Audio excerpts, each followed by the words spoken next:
Hi, everybody. Welcome to English Digest. I'm Tom. Hi, I'm Stephanie. And today is our literature unit. We're going to be talking about a book entitled Danish Girl, which refers to a girl from Denmark.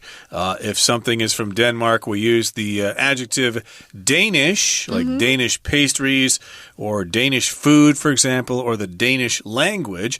And a person from Denmark is called a Dane, but in this case we're talking about a Danish girl, but it's actually a novel that was written quite some time ago and has recently been made into a movie. Yeah, it was nominated for an Oscar. For those of you out there who watched the Academy Awards several months ago, it didn't win, but... Well, it didn't win for Best Movie, but it won for Best Actress. Yeah, I was going to say, somebody got nominated there. Yeah. And so we're actually talking about the novel that the movie is based on. This novel came out, in 2000 or so? So it's been quite some time since this book was released and finally made into a movie. And, of course, as always, we're going to divide this unit up into 3 days. Today, we'll actually talk about the story and talk about the actual plot of the story. So let's get to it. Let's read today's lesson, and we'll be right back.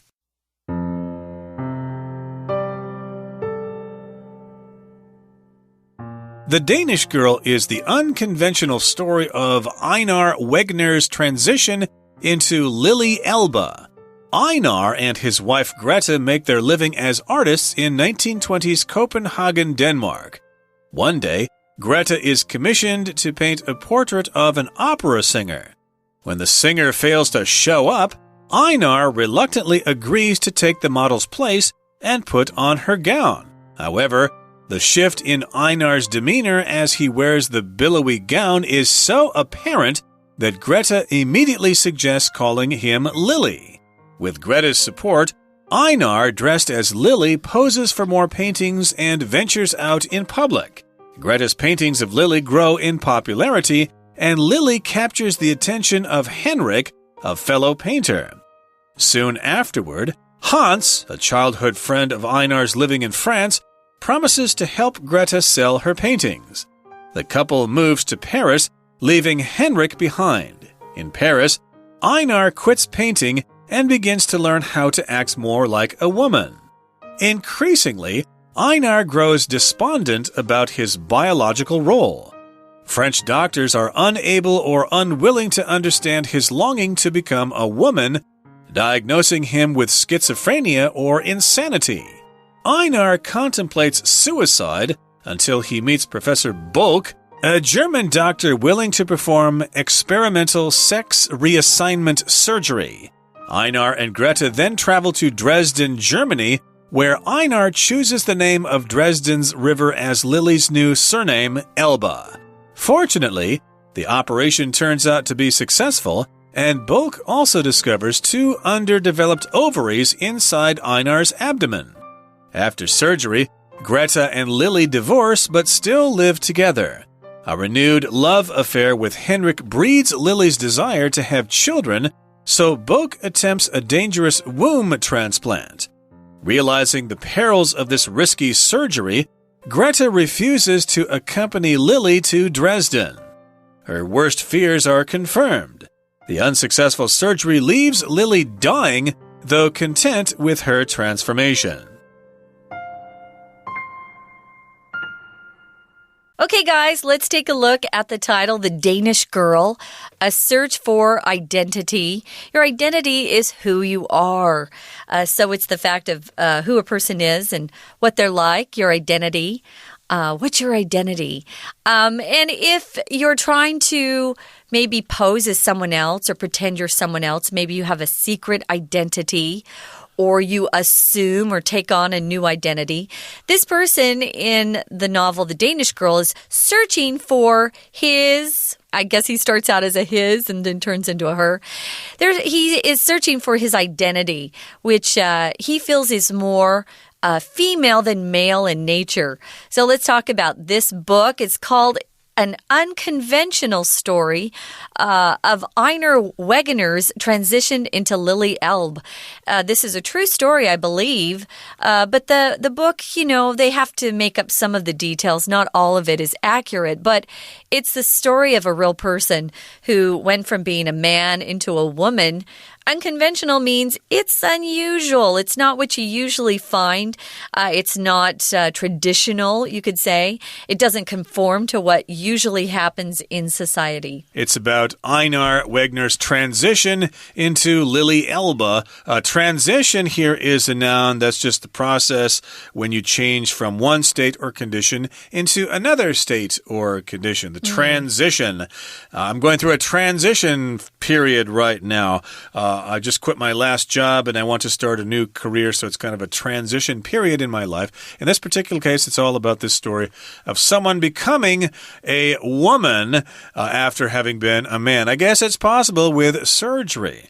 And let's go on here and talk about the next sentence. It says, Einar and his wife Greta make their living as artists in 1920s Copenhagen, Denmark.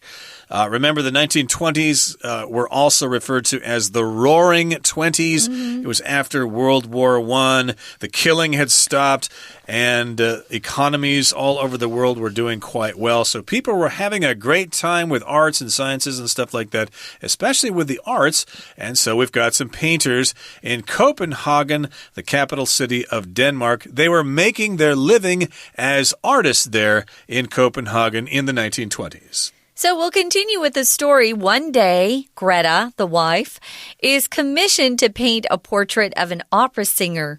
If you're commissioned to do something, usually you're an artist, and somebody approaches you and says, I want you to paint a picture of my husband, or I want you to carve a statue of my favorite pet.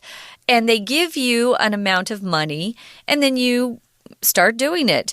And that's how you receive the money. So it's not somebody who paints a painting and then sells it later. No, this painting is actually a request from someone who is quite wealthy usually. And so they're able to paint the painting knowing they've already been paid for it before it's done. Yeah, I understand this is the life of an artist. Of course, artists want to paint their own paintings and stuff, but unfortunately, you have to make your money by doing commissions from time to time. People tell you what to paint, and you have to paint what they want. So she's commissioned to paint a portrait of an opera singer. Okay, they had photography back then, but they thought a painting would be better. Any kind of picture or a painting of a person is referred to as a portrait. So this opera singer was supposed to come over and pose for this portrait. And it says in the next sentence, when the singer fails to show up, Einar reluctantly agrees to take the model's place and put on her gown. So the opera singer did not show up, but Greta thought she's going to paint this anyway. She needs a model, though. Maybe she could have Einar pose in the gown so she could paint that, and then she could refer to a photograph or something in order to paint the face. Yeah. She could still do this portrait of the opera singer, even though the opera singer wasn't there. She did not show up. She did not arrive. If you're reluctant, that means you do something, but you don't really want to. He reluctantly agreed. Oh, I don't want to put on a dress and look like a girl. I'm going to look stupid. People are going to laugh at me, but Greta needs to do this painting, and we're married, and we need to make money, so okay, I'll do it. Yeah. Well, what he has to do is then go and put on a gown. A gown is a long, fancy dress. We usually wear gowns to our weddings, ladies, or to a very fancy ball where we dance, and guys wear tuxedos. So it's a very fancy dress, but it goes to the floor. A gown must hit the floor. It's floor length. We also will say that, a floor-length gown. Well, there was a shift or a change in Elnar's demeanor as he's wearing this billowy gown. And it was so obvious or apparent that Elnar's wife, who was painting, immediately saw it and suggested calling her husband Lily while he wore the dress because he really seemed like a girl when he had this dress on. Your demeanor is just the way your outward appearance and how you act, your bearing, your demeanor. Some people have a very regal or very royal demeanor. They actually stand and act and behave more like a king or a queen.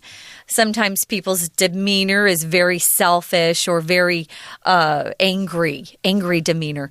It's not just your mood, it's the way you hold your body and the way you act. Well, when he was sitting for the portrait and in this billowy gown, he seemed to become like a woman. Like he sat like a woman. It felt more like he was a woman as she was painting him. Billowy means there's a lot of light fabric to the gown. It seems to be like airy. We usually use billowy when we talk about clouds.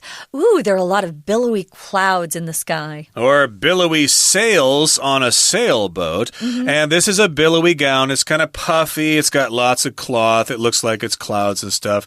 And Greta kind of notices, Einar seems to really like wearing that dress. Yeah. He didn't want to at the beginning there, so maybe he's going to have to admit that he's got a little bit of sugar in him. Maybe he likes being a girl. Well, let's move on now to the next paragraph. Here it says, with Greta's support, Einar, dressed as Lily, poses for more paintings and ventures out in public. So here, I guess Greta is very supportive of Einar. Einar seems to have taken on a new personality.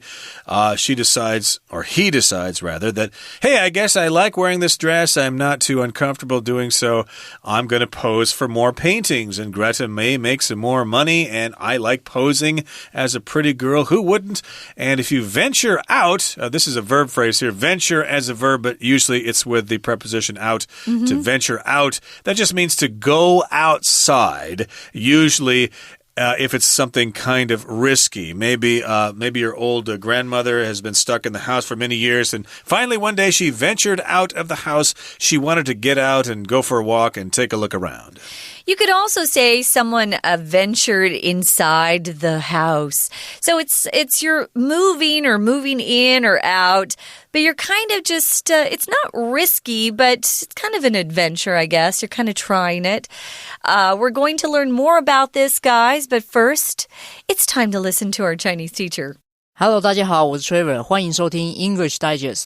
今天为各位介绍的是 Unit 14 文学单元 The Danish Girl。A Search for Identity 丹麦女孩性别认同的旅程。文章的第一段说明，艾恩娜和格雷塔这对夫妻，两人都是丹麦艺术家。有一天，担任格雷塔的画作模特儿没有出现，于是他让先生尝试穿上女装，顶替那位模特儿，却也意外地让艾恩娜重新审视自身的性别意识。首先，我们先看到标题中的 identity 这个字，指的是 somebody's name or who they are， 一个人的身份或自我。Identity 衍生的动词是 identify， I-D-E-N-T-I-F-Y， 常与 with 还有 as 连用。Identify A as B 是确认、指认 A 为 B 的意思。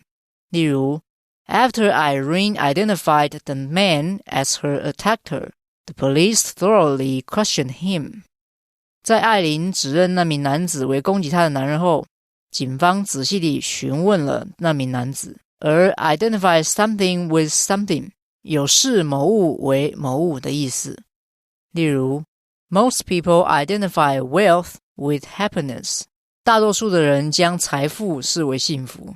接着我们看到第一段的最后一句 However,The shift in Einar's demeanor as he wears the billowy gown is so apparent that Greta immediately suggests calling him Lily. 然而，在艾恩娜穿上波浪般的礼服时，她举止的转变是如此明显，以至于格雷塔立刻建议称呼她为莉莉。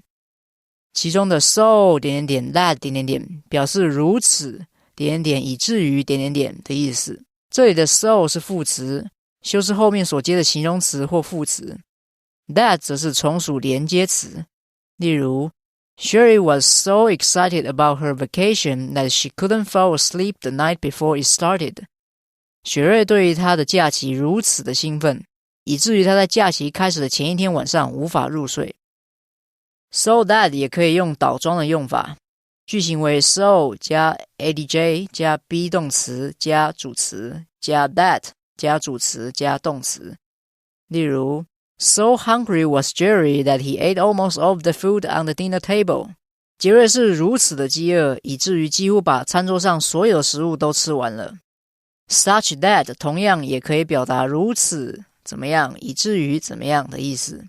它的倒装句型为 such 加 be 动词加主词加 that 加主词再加动词。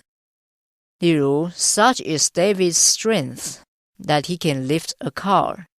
大卫的力气如此的大，以至于他可以举起一台汽车。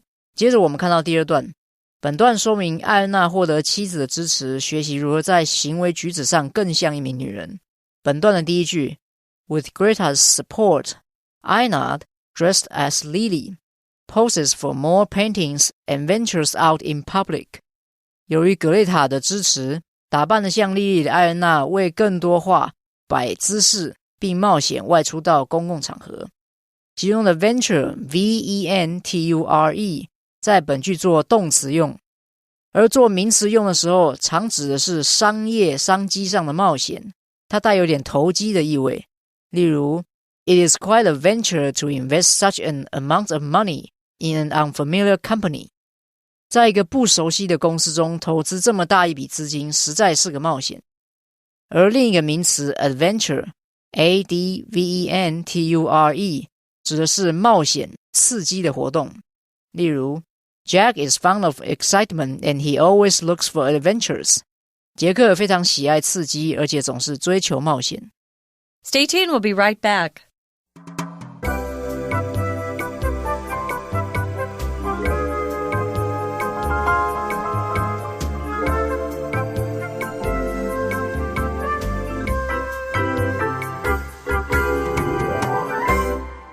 Okay, let's continue with our lesson for today. Remember, we're talking about the Danish girl. Our main characters here are Einar and his wife Greta. Remember, she was supposed to paint a portrait of an opera singer. She didn't show up, so Einar put on the dress and posed for the portrait. He seemed to like wearing that dress, and he went out into public more often, posing for paintings and stuff like that. And Greta's paintings of Lily grow in popularity. Remember, Einar is now being called Lily, and Lily captures the attention of Henrik, a fellow painter. So, of course, these painters or these artists probably all know each other in Denmark there, and Henrik notices, hey, you're painting some kind of interesting portraits there of that woman, and so he notices this. And then also we've got Hans, who is a childhood friend of Einar's who lives in France. Okay, so word is getting around here. Hans promises to help Greta sell her paintings. So I guess France is still kind of the capital of the art world. Oh, if you want to be a painter or whatever, you probably should consider moving to Gay Paris and do it there. So they probably think, hey, this is a good opportunity for us to be famous painters. Let's go to France because Hans is going to help us. Right. I also think back then the U.S. was much more traditional and wouldn't have been accepting of this transgender person. They would have found it a little strange. And Paris was a little bit more liberal or open to this sort of thing. So they moved to Paris and they ran into Henrik, a fellow painter. So now they've got three painters, right? And soon afterward, Hans, a childhood friend of Elnar's living in France, promises to help Greta sell her paintings. That's when the couple moves to Paris and they leave Henrik behind. And in Paris, that's when Elnar decides, I don't want to paint anymore. And he quits painting and begins to learn how to act more and more like a woman. So at this point, as he transitions into a female, he decides he's going to leave his painting behind. Well, let's move on now and talk about the next paragraph. Okay. It says, increasingly, Einar grows despondent about his biological role. So increasingly, more and more, Einar is getting more despondent about his role. Is he a man? Is he a woman? He's getting kind of confused here. If you're despondent, that means you're kind of sad. You're in low spirits because something bad has happened to you, or you suffered some kind of loss. Maybe you lost your job or something, or you got divorced. Yeah. You're despondent. So yeah, he's not quite so sure of his identity now.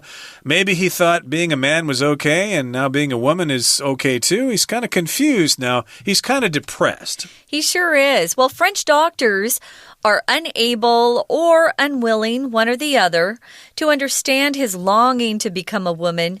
And back then, if you had these sorts of feelings like, oh, I'm a guy, I was born a guy, but I want to be a girl, you were diagnosed as being insane.